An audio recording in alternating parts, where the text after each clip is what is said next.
Successful investing is anticipating the anticipations of others. Thank you for being here today. I, Akansha, welcome you all. Today we are going to start the collection of data. Why we study collection of data? What are the processes regarding collection of data? So for better understanding, you must go through the previous video of mine. So let's proceed further for the detail of collection of data. As we are going to start with the collection of data, so we should know what is nature of data. As already we have studied previously, nature of data is qualitative and quantitative, but the qualitative data is also known as attribute and quantitative data is also known as variable. Our topic for today is collection of data. So here, to collect the data, first investigator do a statistical inquiry. So what is it? It refers to the search for knowledge or information by using statistical methods. There are various statistical tools or methods which are used to collect the data. Now question arises, who is the investigator? Here is your answer and some basic key terms who or which helps in during the collection of data. So first, investigator. Investigator is the person who collects search for information by using statistical tools. Enumerator is the person who helps in the collection of data, and respondents are the person from whom information or statistical data or information is collected. And now what is a statistical unit? This is the measurement or unit which are taken during the collection of data, for example weight in kgs. Now, here is the main topic for which we will go in detail. So, data collection. What is it? It is simply the process of gathering the information which are needed to make a decision. Next, why we collect data? Data is collected to obtain the information, to maintain the record, and also so that decision can be taken properly on any of the important issues, and also one of the most important thing, to pass the information from one person to other, and the last that is for research study. Now let's move on next topic. So what is the sources of collection of data, or from where data is being collected? So there are two sources, which is internal and external sources. External sources also further divided into primary data and secondary data. So now, what is the difference between internal sources of data and external sources of data? When any of the institution firm wants to collect the regular data regarding their internal functions for their own internal purpose, that is internal sources of collection of data. But when data is or information is collected from any of the outside agencies, then it is external sources of data.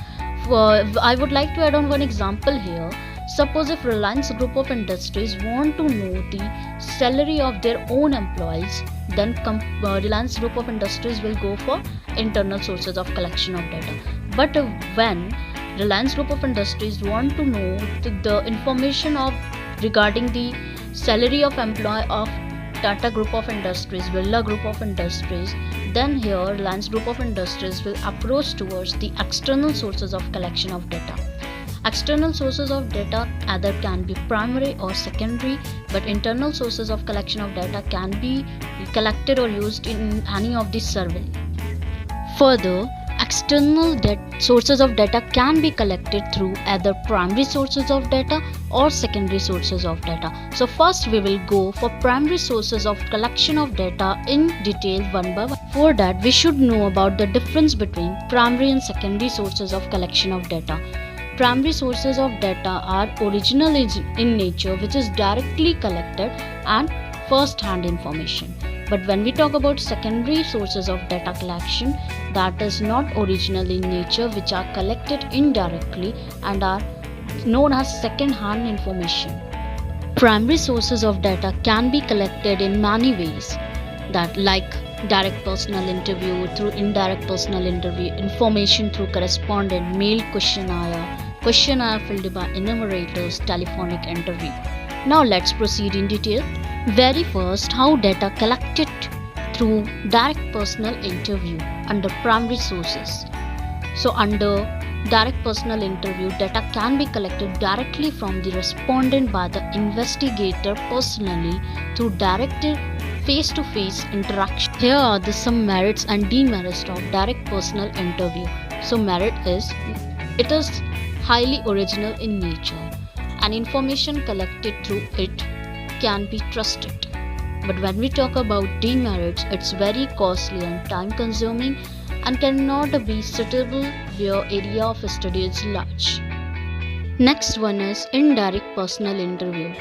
In the case where direct personal interview cannot be suitable, like if any of the information cannot be collected directly from the person or the respondent, in that case investigator can approach to other person who are supposed to have the knowledge about the problem or issues. Suppose if person wants to know about any of one, whether the person is in addiction of drugs or any injurious things, so in that case indirect personal interview is preferable. Here are some merits and demerits of indirect personal interview. So merit, as it is very simple and convenient, also saves time, money and labor, and useful for doing investigation in large area. And now demerits, information can not be reliable as there may be chance of getting wrong information. Interview with an improper man will completely spoil the results, and also to get the correct information, sufficient number of people are to be interviewed. Again, next sources of collection of primary data is telephonic interview, where information is collected directly from the respondent through telephone. The next one is investigation through mailed questionnaire, under which a list of questions were prepared which are sent through the email to the respondent, where against each question blank were provided to fill the answer and time were allotted to complete that answer within that duration. Again, here are some merits and demerits of mailed questionnaire.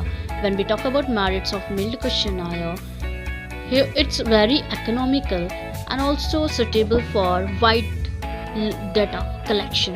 And when we talk about money, labor, time, it helps to save the money, labor and time. Next, that is demerit. There is not surety about accuracy and reliability of data, as there will be chance of getting wrong data. Next one is information gathered through correspondence in primary sources of collection of data. Under this matter, local agent or correspondents are appointed to send the information to the principal investigator on the regular basis. I want to add on one example here. Suppose when we take the company Asian Paint, Asian Paint regularly send an agent to different shop, to different small unit, where their agent provide complete information regarding different version of paint and gather the information that how much demand is for different version of paint, and after getting the information it directly provided to the investigator.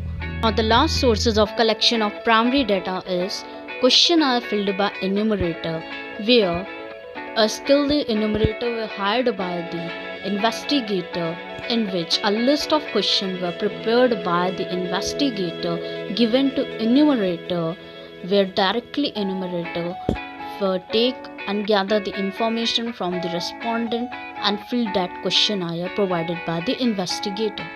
Thank you, students. Now we will proceed further for next topic in next class of mine.